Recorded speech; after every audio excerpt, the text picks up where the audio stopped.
안녕하세요. 박물관 알려주는 우리 역사쌤입니다. 오늘은 지난 시간에 이어 대한민국 역사박물관 2부 1945년부터 1987년까지 역사를 소개해 드리려고 합니다. 일본은 1945년 8월 항복을 선언하고 우리나라는 광복을 맞이합니다. 그러나 광복의 기쁨은 신탁 통치로 이어지고 북쪽은 소련이, 남쪽은 미군정의 관리를 받게 됩니다.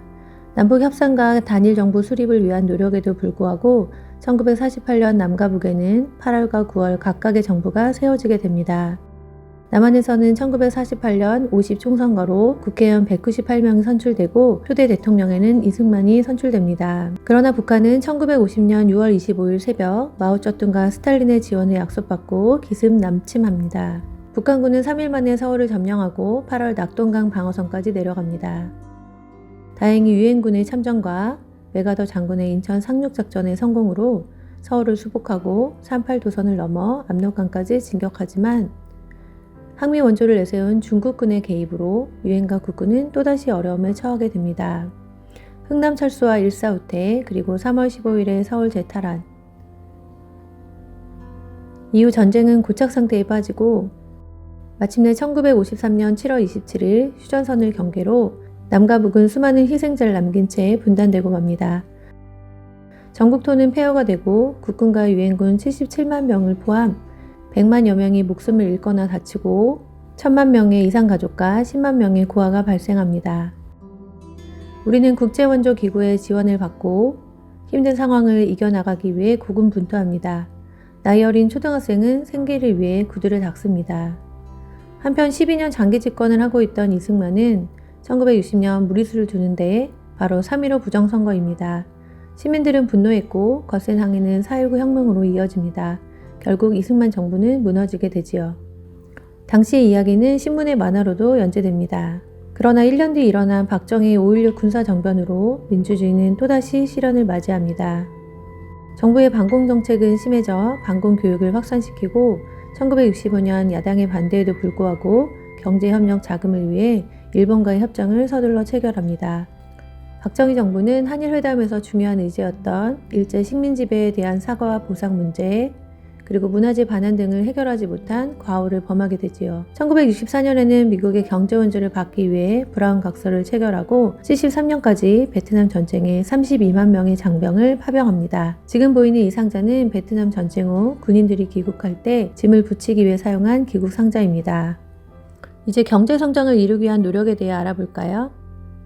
전쟁 직후에는 미국의 원조를 받아 밀가루, 면화, 설탕 등의 소비재 산업이 발달합니다. 이후 박정희 정부는 경제 발전을 위해 경제개발 5개년 계획을 세우고 1962년부터 섬유, 가발 등의 경공업 제품을 수출하고 경부고속도로를 건설하고 1970년대 후반부터는 중화공업을 육성합니다. 이러한 노력에 힘입어 1977년 우리나라는 수출 100억 불을 달성합니다.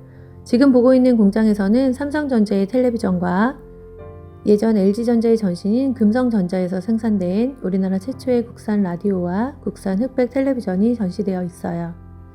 당시 텔레비전은 인기가 좋아 직장인이 1년 월급을 모아도 추첨을 통해서만 구매할 수 있었다고 합니다.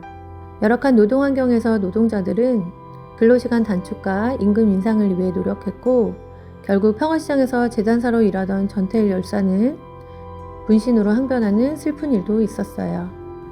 공장 밖으로 나오면 현대자동차가 수출용으로 독자 개발한 포니1 자동차가 전시되어 있어요. 대한민국이 빠른 시간 안에 눈부신 경제 발전을 이룰 수 있었던 것은 산업 현장에서 열심히 일한 국민들이 있었기 때문이었어요.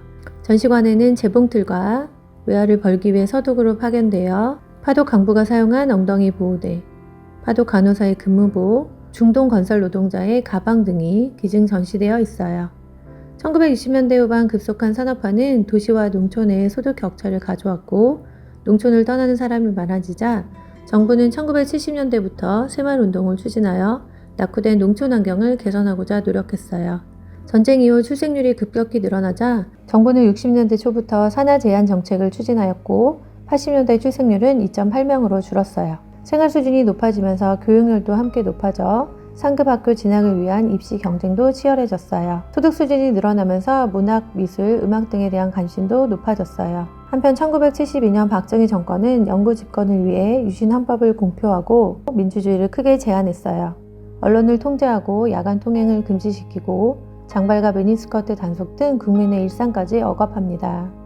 1979년 유신에 반대하고 독재를 타도하기 위해 부산과 마산 등에서 시위가 일어납니다.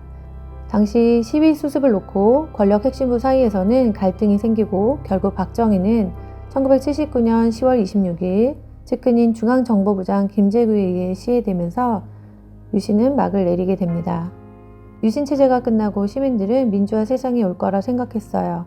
그러나 12.12 군사 반란으로 권력을 잡은 전두환은 1980년 5월 비상계엄령을 확대하면서 국회를 해산하고 모든 정치활동을 금지시키고 전국 대학에 휴교령을 내렸어요. 이에 맞서 전국 각지에서 계엄령 해제와 신군부 정권 퇴진을 요구하는 시위가 일어났으며 시위가 심한 강주에는 계엄군이 투입되어 무자비한 진압이 이루어집니다. 5.18 민주화운동은 수많은 사람들이 목숨을 잃은 슬픈 역사가 되었어요. 당시의 상황은 연세대 학생의 일기를 통해 짐작할 수 있어요. 전두환은 간접선거로 대통령이 되었고 공권력을 동원해 많은 사람들을 위협했어요. 전두환 정권에 대한 국민들의 분노가 날로 커지는 가운데 야당은 대통령 직선제 개헌 추진을 위한 천만인 사명 운동지구 현판을 만들고 이 현판식 행사를 명분으로 전국적으로 집회를 열었어요. 서울의 봄은 찾아올까요? 1987년 이후 이야기는 3부에서 만나요.